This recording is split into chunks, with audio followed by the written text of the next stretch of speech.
Halo, selamat pagi. Assalamualaikum. Salam sejahtera untuk kita semua. Hari ini bincang pagi sambil saya sarapan, kita mencoba membedah tentang permasalahan dalam masyarakat. Asas umum pemerintahan yang baik sebagaimana diatur Undang-Undang Nomor 28 tahun 1999 tentang pemerintahan yang bebas korupsi, kolusi, nepotisme. Hari ini bahasan kita di situ. Mari kita diskusi, karena banyak sekali penyelenggara negara kita ini yang arogan, ya,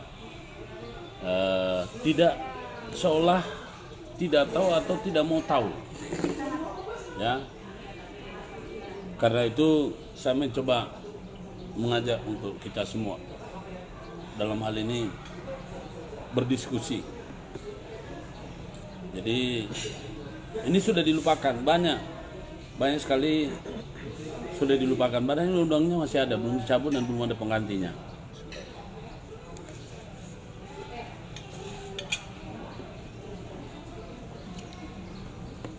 Dari Hutan Raja Hotel Kolaka, saya menyampaikan bincang ini. Mari kita diskusi. Kebetulan dalam beberapa kesempatan saya banyak menangani perkara terkait dengan pelayanan pada masa kelakuan aparatur negara selaku pelayan publik pada masyarakat.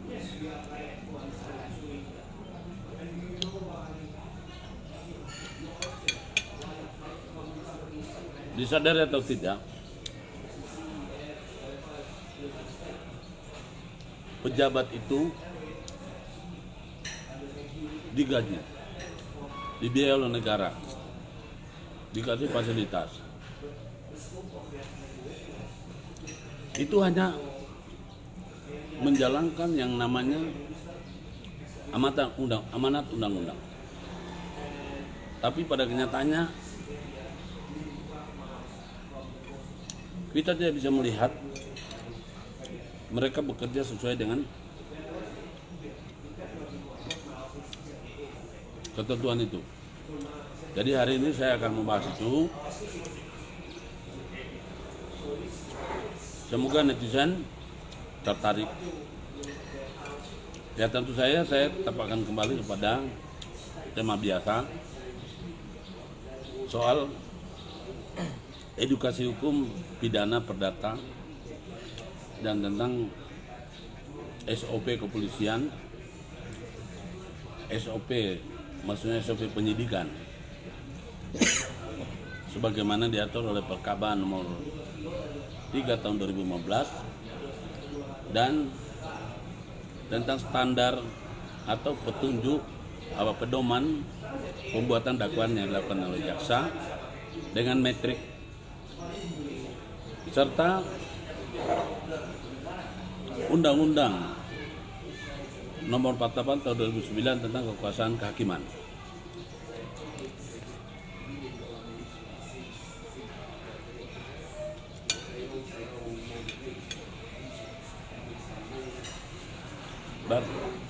Tolong diambilkan saya nasi putih sedikit sama ikan cair itu, ikan sup ikan.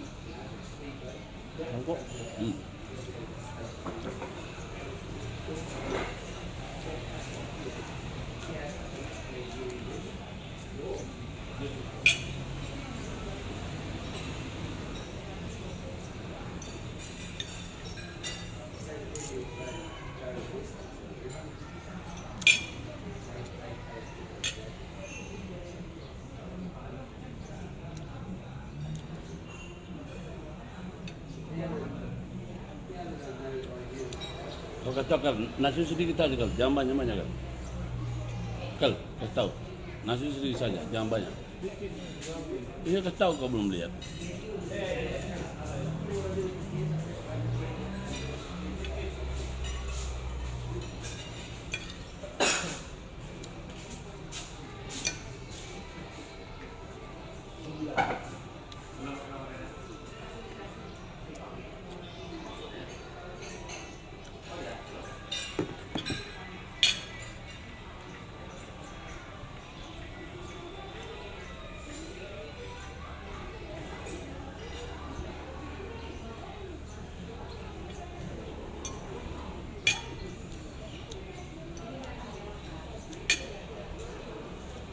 Tidak banyak toh nasinya? Nasi tidak banyak toh? Ya, itu.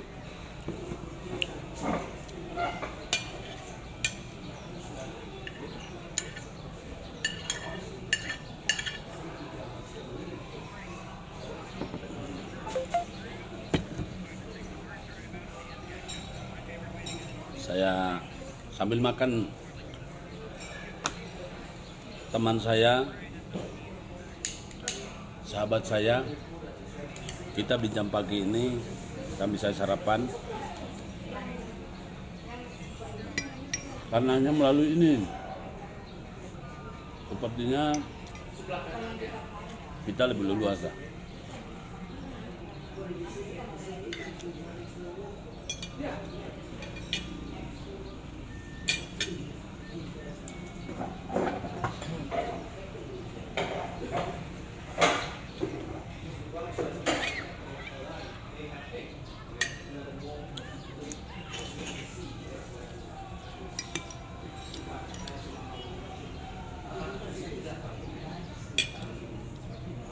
Ini Pantai Kolaka. Nah, ini. Itu Pantai Kolaka.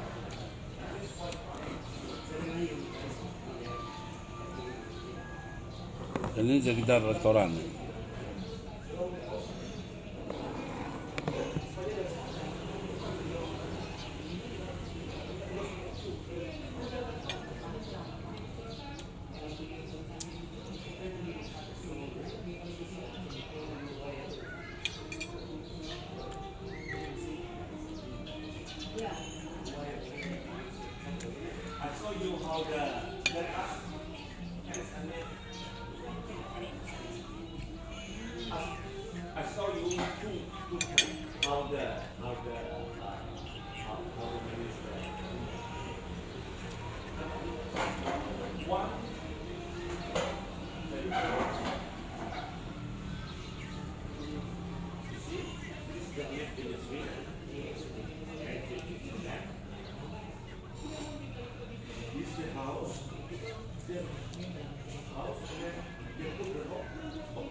Dari kita ya.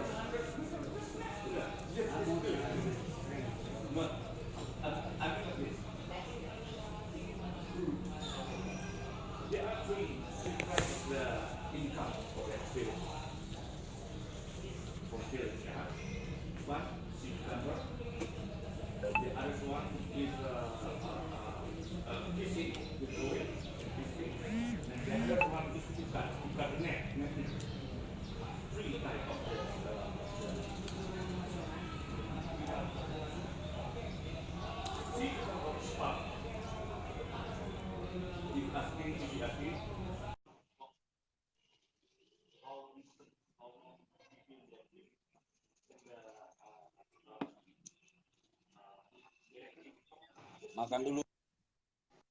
Kumohon kepadamu ya Allah, punya baik ya Allah, ada sihir telur santet ya Allah yang sesuai.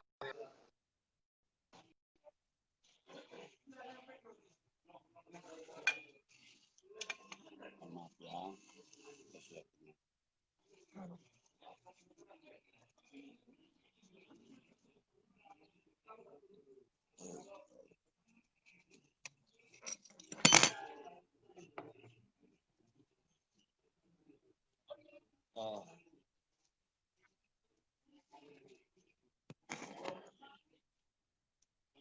Mari kita diskusi tukar pikiran terkait masalah ya macam-macam. Anda boleh mengajukan pertanyaan sepanjang masalah hukum. Sebagai pengacara saya tidak pungut biaya. Diskusi, konsultasi boleh.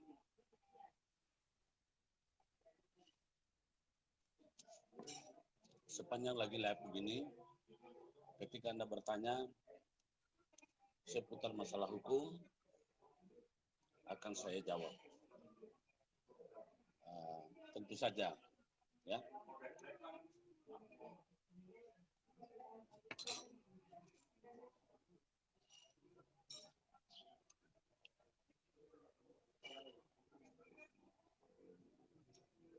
Jadi saya lanjut ya. Negara kita ini aneh. Negara hukum, undang-undangnya banyak. Tapi seolah aparatur negara itu lupa bahwa ada hukum yang kita sudah tinggi. Saya ingin asas umum penyelenggaraan negara berdasarkan Undang-Undang Nomor 28 Tahun 99. Ya, aparatur negara itu punya kewajiban memberikan pelayanan kepada masyarakat. Ya. Jadi pasal 3, bab 3 pasal 3 asas umum penyelenggaraan negara meliputi asas kepastian hukum. Jadi tidak boleh ada suatu kebijaksanaan yang tidak memberikan kepastian hukum. Kemudian apa asas tertib penyelenggaraan negara. Lalu asas kepentingan umum, asas keterbukaan, asas proporsional, asas profesional, dan asas akuntabilitas. Nah, dari 7 asas ini, pemerintah kita itu dalam hal ini, baik itu pemerintah mulai dari tingkat lurah, desa, atau kecamatan, kabupaten maupun provinsi, dan yang lebih luas lagi. Ini ngawur semua.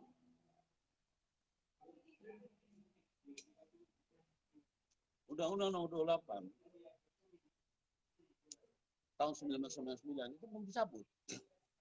Masih berlaku dan belum ada penggantinya.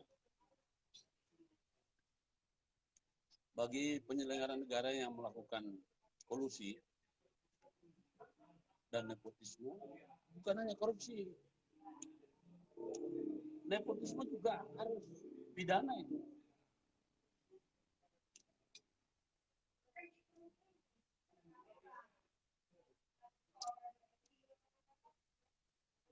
Pasal 4 Undang-Undang 28 tahun 99. Ya tentu saja pasal 4 ayat 5. Pasal 5 ayat 4. Pasal 4 ayat 5.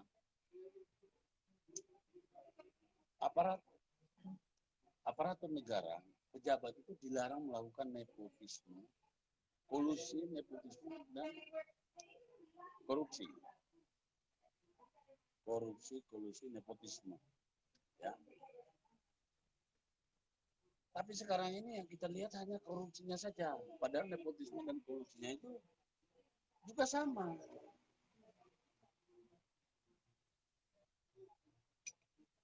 Seorang bupati atau gubernur setelah terpilih semua konconya dijadikan sebagai orang-orang penting, menduduki penting, padahal mereka tidak punya kapasitas. Itu memprihatinkan.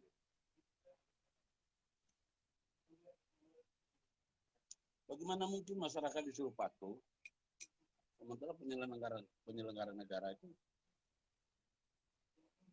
tidak patuh? Mana keadilannya? Mana keterbukaannya? Mana kepastian hukumnya? Ketertiban penyelenggaraan negara mana? Jadi sungguh sangat memprihatinkan.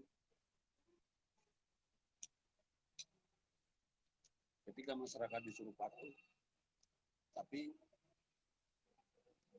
penyelenggara negaranya tidak patuh. Ya. Padahal penyelenggara negara itu digaji, dibayar oleh negara menggunakan uang rakyat.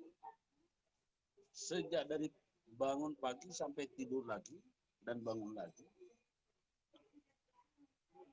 semenjak dia sudah keluar SK, dia digaji sampai meninggal dunia. Dia sedang tidur pun gajinya jalan. Sakit berbulan-bulan di rumah sakit tetap dibayar. Tapi asas umum penyelenggaraan negara yang diatur dalam Undang-Undang Nomor 28 tahun 1999 itu nggak jalan. Dan saya lihat para petinggi negeri ini ya diam saja, tidak melakukan apa-apa.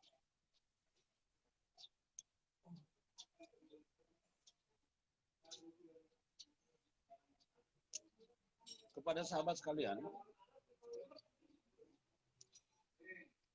aktivis, penggiat hukum, pejuang kebenaran, rekan sejawat, dan kaum milenial, saatnya kita bangkit. Yang harus kita luruskan, yang harus kita koreksi, yang harus kita ini adalah asas umum penyelenggaraan negara. Sebagaimana diatur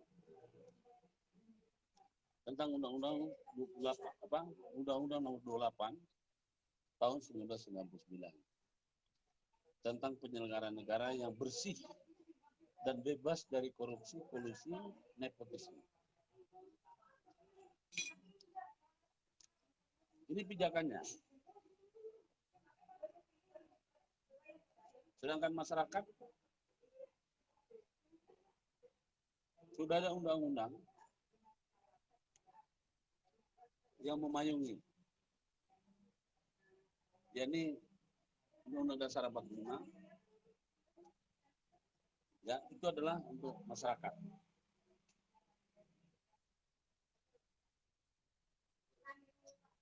Masyarakat itu punya hak untuk memperoleh pelayanan, ya. Masyarakat itu punya hak untuk mendapatkan yang namanya dilayani, ya.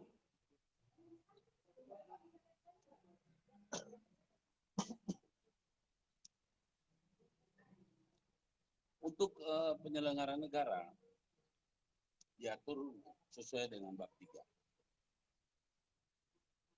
Bab 3 itu menerangkan bahwa aparatur negara akan memberikan pelayanan kepada masyarakat. Ya. Jadi kita sebagai masyarakat harus menjadi masyarakat yang cerdas. Jangan bermasa bodoh. Karena kalau kita bermasa bodoh, yang terjadi adalah penyelenggara negara ini dalam hal ini yang kita percayakan pada mulai dari bupati, wali kota, gubernur, dan presiden. Ini kewajiban daripada bahwa penyelenggara negara punya kewajiban. Kewajibannya apa? Di pasal 5.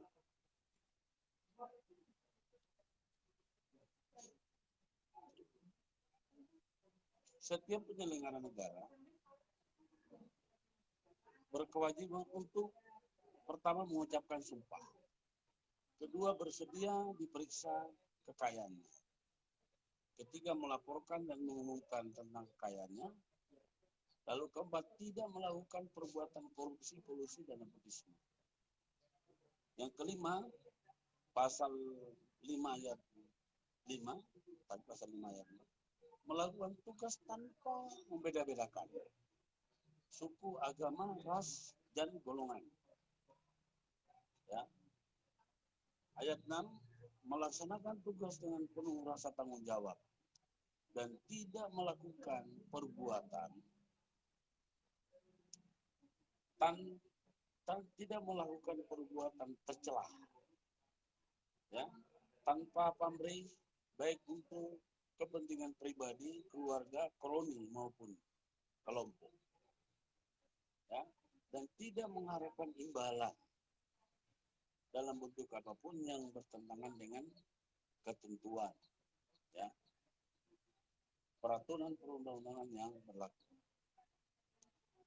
Bersedia menjadi saksi dalam perkara korupsi, kolusi, dan nepotisme serta dalam perkara lain. Jadi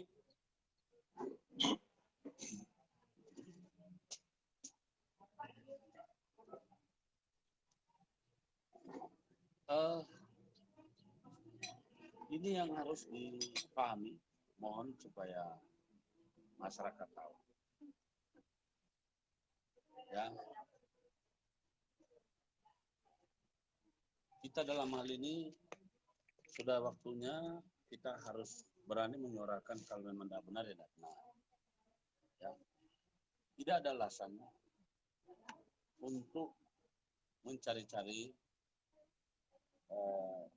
pembenar, padahal yang sebetulnya sejak diangkat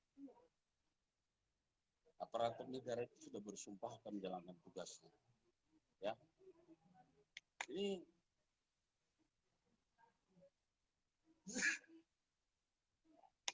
kita prihatin bahwa pemerintah itu terkadang mengabaikan apa yang menjadi hak masyarakat. Jadi kepada rekan sejawat, mari kita bersatu untuk mengoreksi hal-hal yang tidak benar. Jangan biarkan aparatur negara menjalankan fungsinya dengan cara suka-suka. Jadi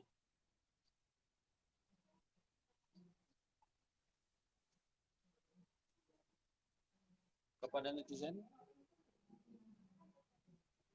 siap Pak Firman, terima kasih Pak Taufikur Rahman. Ya, Saya hari ini temanya sedang membahas masalah asas umum pemerintahan yang bersih, yang baik. Terkait Undang-Undang Nomor 28 tahun 1999. Ya, tolong di komen, di share, kemudian dibagikan kepada teman-teman, lalu silakan kita berdiskusi. Mungkin sahabat sekalian punya masukan, punya pemahaman, ya kita bisa bedah di sini. Memang saya dalam beberapa hari ini selalu saya gunakan untuk siaran langsung, berdiskusi persoalan hukum apa saja. Saya terbuka, ya, sebagai aktivis penggiat hukum pejuang kebenaran dan simbol perlawanan terhadap segala bentuk kecurangan. Ya, tentu saya akan berusaha membagi pengalaman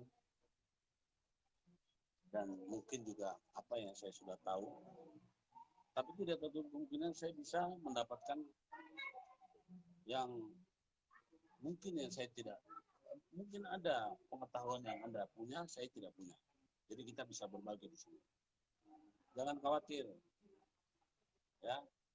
Saya hanya ingin supaya ini masalah yang sering sekali menjadi hambatan bagi kita, bisa kita pecahkan di sini. Dan kita tidak perlu ada rasa takut tentang Undang-Undang ITE. Karena Undang-Undang ITE itu hanya menyandra sebagian orang yang tidak mengerti. Ya, sepanjang kita tidak menghina, memfitnah, Anda tidak usah khawatir. Ya, seperti yang saya sudah katakan beberapa hari yang lalu dalam penayangan ini, bahwa pidana itu sebetulnya harus ada modus, harus ada motif. Tidak bisa ujuk-ujuk aparat penegak hukum langsung mentersangkakan orang itu tanpa ada jelas. Makanya, jadi kalau rekan sejawat masih ragu, kemudian kadang-kadang apa, silakan, ya, ikuti terus Facebook saya, pengacara Guntur Laremba. Dan kalau misalnya Anda perlu, lawyerku.co.id itu email. Ya, saya juga terbuka untuk berikan masukan melalui telepon 085 2311 50281. Insya Allah. Jadi gini, kita bisa bedah perkara. Ketika ada laporan, sebelum ada laporan, saya bisa hadir sebagai restoratif justice. Pada saat sudah ada laporan, apakah Anda sebagai terlapor bisa minta bantuan kepada saya bagaimana mencegah supaya perkara itu tidak lanjut? Atau sudah P21, bagaimana caranya menghadapi dakwaan dari jaksa supaya tidak lanjut juga? Jadi bisa dimentahkan pada saat eksepsi. Atau kalau sudah terpaksa atau dipaksakan lanjut, bagaimana dalam membuat pledoi, ya, atau membuat pembelaan menghadapi putusan hakim. Hakim itu dasarnya dari Undang-Undang Nomor 48 tahun 2009. Sedangkan jaksa pedomannya adalah petunjuk pembuatan dakwaan. Yang di sana harus ada metrik. Kalau tidak ada metriknya itu sudah pasti dipaksakan dan rekayasa. Nah, di sanalah kita harus melawan. Bagaimana melawan sebelum ada putusan hakim? Hukum kita memang hukum kayu. Walau benar kalau kita nggak berani melawan, tetap aja nanti ujung-ujungnya dikasih, tetap dianggap salah. Ya tentu kalau salah tetap salah. Tapi kebanyakan orang nggak bersalah, ya, dianggap salah. Ada orang karena bayarannya besar, udah jelas salah, dianggap benar. Nah, itu uang. Jadi dua saja. Perlawanan dengan kekuatan atau perlawanan dengan uang. Anda kalau punya uang banyak, ya mungkin menang. Tapi pada akhirnya nanti kalah juga. Jadi saya tidak sepakat kalau Anda ingin menyuap. Ya, mohon maaf ya. Anda menyuap mungkin pada pengadilan tingkat itu atau pada proses tingkat itu Anda akan dapat kemenangan. Misalnya, Anda bayar polisi. Jadi kepolisian itu mungkin Anda lolos. Tapi ingat, lawan Anda tidak mungkin diam. Ganti penyidiknya, Anda bayar lagi. Ganti penyidiknya, Anda bayar lagi. Masuk ke jaksa juga begitu. Ya. Anda mau apa? Mereka memainkan hukum itu. Jadi saya anjurkan jangan menggunakan kayak gitu. Kemudian Anda begitu masuk ke jaksa, jaksa bermain. Anda bermain juga. Ya. Nanti bisa jadi jaksa penuntutnya, JPO-nya bukan itu yang meneliti berkas. Karena di dalam kepolisian itu, mulai dari kepolisian, ada penyidik. Ada penyidik pembantu. Ya. Ada namanya kasat. Nah ini, mereka ini bukan jabatan dan kedudukan abadi terhadap perkara Anda. Anda begitu menyuap, menyogok, uangnya habis. Nanti giliran masuk ke kejaksaan, itu jaksa peneliti boleh jadi nanti bukan dia yang jadi JPU-nya. Ya. Begitu masuk di JPU, ya, dia olah. Anda bayar lagi, ganti JPU. Nah, istilahnya agak susah kita ngikutin kalau kita mau main suap. Sekali Anda main suap, uang Anda harus tutup banyak. Nah, masuk ke pengadilan. Anda suap hakim di pengadilan. Banding dia. Pada di pengadilan 31 mungkin menang. Sesuai dengan keinginan Anda. Ya, dia bisa bermain. Begitu pemain selanjutnya, pengadilan selanjutnya, apa Anda bisa bermain juga? Mungkin Anda bermain juga. Menang di pengadilan negeri belum tentu pengadilan tinggi menang. Menang di pengadilan tinggi belum tentu di Mahkamah Agung menang. Mahkamah Agung menang, belum tentu berarti di situ ada PK. Jadi lebih baik taruh saja. Seperti yang saya biasa lakukan. Saya tidak mau bermain. Sudahlah, taruh.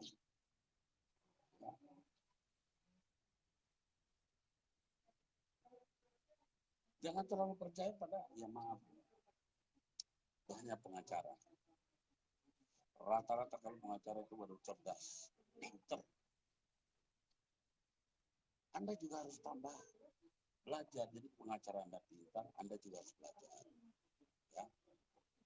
Persoalannya, kalau kita sudah kuasakan pada pengacara, kebetulan pengacara yang menangani ini adalah pengacara bermain dua kaki. Itu rawan. Bukan berarti semua pengacara tidak. Atau karena lemah. Ya, dia kepengen, ingat ya, ada prinsip yang kurang bagus dari rekan-rekan saya sebagian. Mereka beranggapan bahwa klien ini cuma satu kali. Sedangkan aparat penegak hukum adalah sahabatnya mereka. Karena orang-orang itu sudah terbiasa dengan 86. Nah, itu yang saya tentang. Saya tidak kepengen teman-teman itu mengikuti metode seperti kayak gitu. Mereka 86, kliennya yang jadi korban. Jadi misalnya gini, prinsip yang kurang bagus. Kenapa sebagian pengacara tidak mau vokal?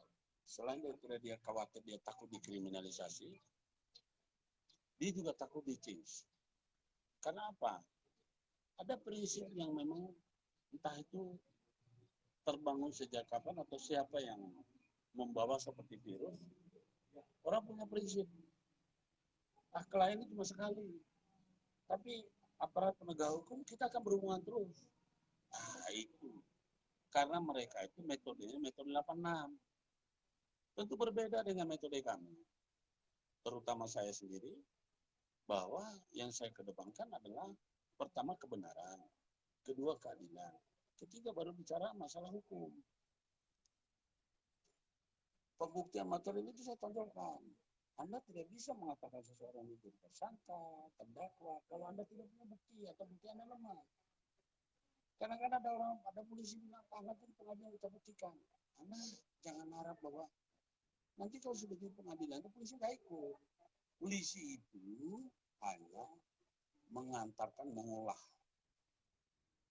Yang menyajikan itu ibaratnya koki. Koki itu mau memasak, yang menyajikan itu pelayan. Jadi jangan terlalu percaya bahwa polisi bisa membantu. Teman-teman, bersahabatlah dengan polisi secara pribadi. Tapi jangan bersahabat dengan polisi karena jabatan, begitu juga dengan jaksa ataupun hakim. Karena kadang-kadang kita terkecoh. Kita punya sahabat polisi, kita seenaknya mempermainkan hukum. Kita punya sahabat pengacara, kita seenaknya mempermainkan hukum. Kita bersahabat dengan jaksa, kita merasa saya punya ini. Atau mungkin juga Anda kenal hakim, Anda akhirnya berpikir, ini. Itu jangan. Anda jangan mengandalkan itu. Bertemanlah dengan mereka pribadinya, tapi Anda jangan berteman karena jabatannya. Dikhawatirkan. Anda mengharapkan mereka akan membantu, ternyata mereka tidak bisa membantu. Jadi itu yang harus diperhatikan. Karena memang kebanyakan, pada saat kita lagi nggak ada masalah, mereka mau berteman dengan kita. Mereka menjadikan kita sebagai mesin ATM. Itu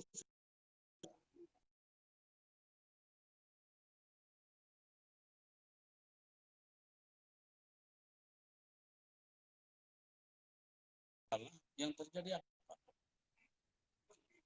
Susah dihubungi, mereka sudah pindah kerja, atau mungkin mereka ada kegiatan. Nah, kalau Anda memang ingin mendapatkan jaminan, sekalian minta proteksi perlindungan hukum pada kantor proteksi perlindungan hukum. Lawyerku, kantor proteksi perlindungan hukum Mahkamah Kebenaran, lawyerku. Di sana istilahnya gentleman agreement. Anda mendapatkan kartu. Anda menjadi anggota, di situ mendapatkan kartu. Setiap permasalahan Anda bisa telepon. Terutama mereka yang jadi ASN. Tinggal telepon di 085 2311 50281 atau 081 357 765 165. Di situ jelas, ya, kita jadi anggota, kita bayar keanggotaan, kemudian kita bayar memang kuasa. Begitu Anda sudah memegang kartunya, seperti kartu KTP, ya Anda bawa-bawa. Modelnya seperti ini. Dan, nah ini Anda akan bawa kartu seperti ini, ya. Dan di sini sudah tertulis ada surat kuasa. Jadi kalau PNS atau pejabat tertangkap tangan sama KPK, dia berhak untuk menolak diinterogasi.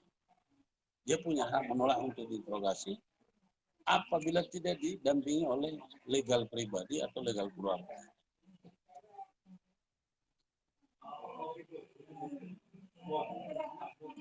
Netizen sahabat sekalian, tolong jangan lupa di-share, dibagikan kepada teman, supaya banyak yang mengerti, banyak yang tahu, banyak yang bisa sedia payung sebelum hujan.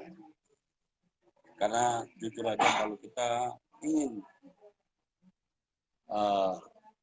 ingin mengharapkan sahabat, kawan atau saudara, tidak ada jaminan. Ya, jadi lebih baik Anda cari jalan sendiri, ya. Jadi sahabat sekalian, bahwa kita berada di negara yang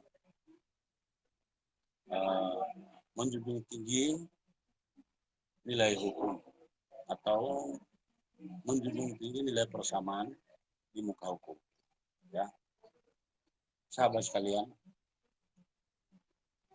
Anda sudah saatnya untuk melawan atau menolak kesewenang-wenangan.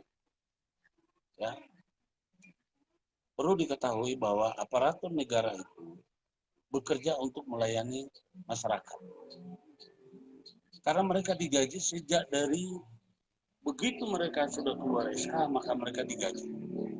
Mulai dari pagi sampai pagi lagi, meskipun tidur jalan, gaji mereka jalan. Ya, sakit berbulan-bulan di rumah sakit, gaji mereka tetap jalan. Bahkan sampai meninggal pun masih ada istilah pensiun. Sedangkan masyarakat bukan dibayar, membayar. Jadi sebaiknya, seyogianya, masyarakat itu tahu bahwa kita punya hak. Masyarakat punya hak untuk mendapatkan yang namanya pelayanan. Untuk mendapatkan namanya apa? Kelancaran. Ya. Untuk mendapatkan namanya keadilan, kepastian hukum. Informasi yang bebas tanpa dihambat. Jangan kita takut sama aparatur negara, terutama aparatur hukum. Jangan ditakuti. Anda kalau takut, kantongi saja nomornya, nomor kantor proteksi perlindungan hukum Mahkamah Kebenaran. Begitu Anda digertak, telepon kami. Ya, atas nama lembaga kami tentu bisa membantu Anda. Kami tidak dalam posisi membenarkan Anda berbuat salah. Tapi kalau Anda kebetulan terjaring operasi, bukan berarti Anda tidak boleh dihukum. Boleh tetap dihukum karena salah.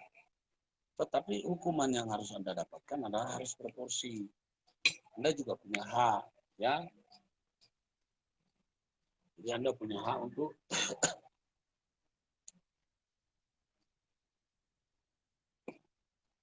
membela. Jadi sekali lagi, sahabat Mahkamah Kebenaran, aktivis penggiat hukum, ya, kita harus mulai melek terhadap hukum. Karena hukum itu sejak dari lahir sampai meninggal, sejak dari pagi sampai malam, itu hukum mengatur kita. Sulit kita bisa menghindar saya tidak mau ngerti hukum atau saya tidak tahu hukum, sulit. Karena ketika seorang lahir butuh akte kelahiran, itu masalah hukum. Begitu orang lahir, bukan hanya akte kelahiran, anaknya siapa, turunannya siapa, tanggal berapa dia lahir, ya, dari orang tua siapa. Karena itu akan dapat warisan. Ya. Sekarang ini banyak suami istri, banyak bapak yang bapak sama ibu bekerja, menghasilkan harta. Ketika mereka meninggal, meninggalkan warisan. Siapa meninggalkan harta? Harta mereka itu kemana? Mau dikasih ke negara? Tentu tidak. Kasih ke warisan. Warisan siapa? Warisan pertama itu adalah kepada pasangan yang hidup lebih lama. Kemudian kedua, warisannya adalah kepada turunannya, anak. Kalau seseorang tidak punya istri, atau tidak punya suami, tidak punya anak, hartanya itu turun kemana? Turun kepada orang tuanya. Orang tuanya sudah meninggal. Misalnya bapaknya, ibunya, kakeknya, ya turunnya kepada saudaranya. Saudaranya laki-laki, saudaranya perempuan. Itu hakikatnya warisan. Kemudian setelah orang selesai, orang masuk sekolah. Sekolah itu bicara masalah hukum. Jadi tidak bisa orang bilang, saya tidak mau tahu hukum. Tidak bisa. Karena itulah kita dari Kantor Proteksi Perlindungan Hukum Mahkamah Kebenaran sedang memperjuangkan, mengusulkan supaya kurikulum ilmu hukum itu sudah diberikan sejak dari sekolah SMP. Minimal kelas 2 atau kelas 3. Tapi kalau bisa sejak kelas 1 sudah diajarin tentang hukum. Hukum kebendaan, hukum perdata, hukum perjanjian, hukum perikatan, hukum hukum ya hukum pidana. Ya kalau perlu kita ajarin juga hukum karma. Ya. Jadi sekali lagi, sahabat dan netizen, saya tidak bosan-bosannya memberikan edukasi masalah hukum. Kita saatnya melawan. Kemudian setelah orang sudah sekolah membutuhkan apa? Dia akan bekerja. Bekerja itu masuk ke masalah hukum. Setelah orang bekerja, itu tidak lepas masalah hukum. Dia akan mendapatkan pasangan hidup, jodoh. Sebelum menikah aja, pacaran saja. Itu bisa. Jadi misalnya seorang perempuan dengan laki-laki terjalin hubungan pertemanan yang dekat. Lalu seorang laki-laki menjanjikan kepada perempuan akan dinikahi. Ternyata tidak dinikah. Itu ada hukumnya. Bagi mereka yang tahu, tidak usah bunuh diri. Ya proses itu aja, ada hukumnya. Ya, jadi nggak usah khawatir. Begitu mereka menikah ada yang namanya harta bawaan, ada yang namanya harta bersama. Itu hukum. Di mana seorang laki-laki atau perempuan menikah dengan lawannya. Harta itu ada yang diperoleh sebelum terikat perkawinan. Maka apakah kita akan membuat pisah harta atau tidak? Artinya begini, ini saya punya rumah, saya punya apartemen, saya punya deposit, ada sekian. Ini mau masukkan kepada harta bersama, padahal itu harta bawaan saya. Mungkin pemberian dari orang tua, atau apa. Jadi sehingga besok-besok pasangan kita itu tidak menikah ke kita hanya karena harta yang dia mau nikah. Jadi kita ngomongin dulu. Kita catat, ini bukan harta lain. Nah, ketika terjadi perselisihan atau perceraian, maka yang dibicarakan adalah harta yang diperoleh saat terikat perkawinan. Itu namanya harta bersama.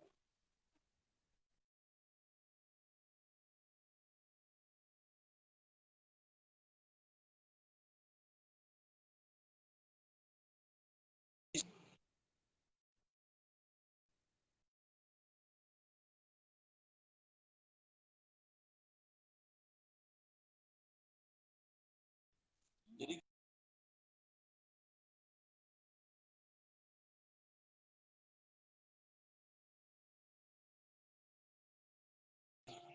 perlu Anda memahami tentang ini. Kenapa Anda harus memahami? Karena ini penting. Ya, sangat penting. Anda tidak mungkin bisa kalau Anda tidak punya dasar. Karena itulah kita memberikan pemahaman.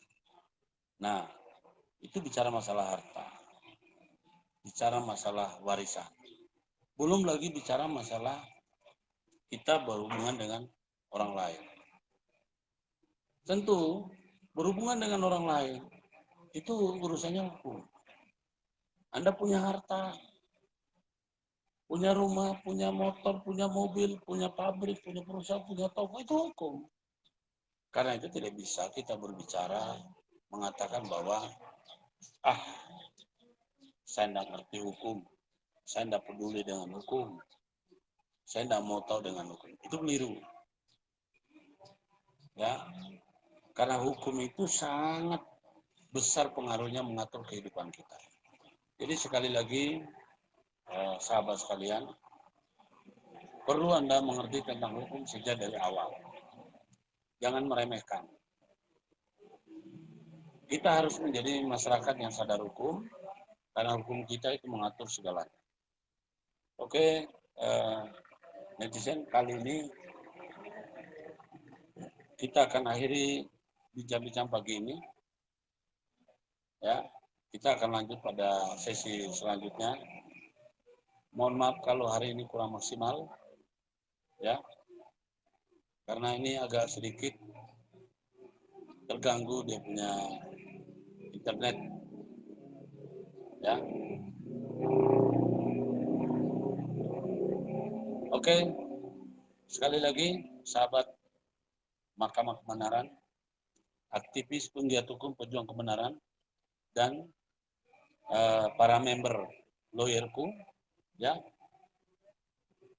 Kalau ada yang kurang silakan Anda hubungi melalui telepon. Bisa, siapa tahu saya bisa jawab melalui WA, ya. Tadi sudah saya sampaikan. Telepon 085 2311 50281. 085 2311 50281. 085 2311 50281 atau 081 357 765 1. Ya. Apakah itu permasalahan besar, kecil? Silakan Anda konsultasikan kepada kami. Kami siap membantu dengan berbagai metode. Senantiasa mendahulukan mendahulukan dengan restoratif justice. Ya. Oke, sampai di sini dulu jumpa kita. Kita lanjut lain kesempatan. Salam kebenaran, salam kebenaran, salam kebenaran. Equality before the law. Bye-bye.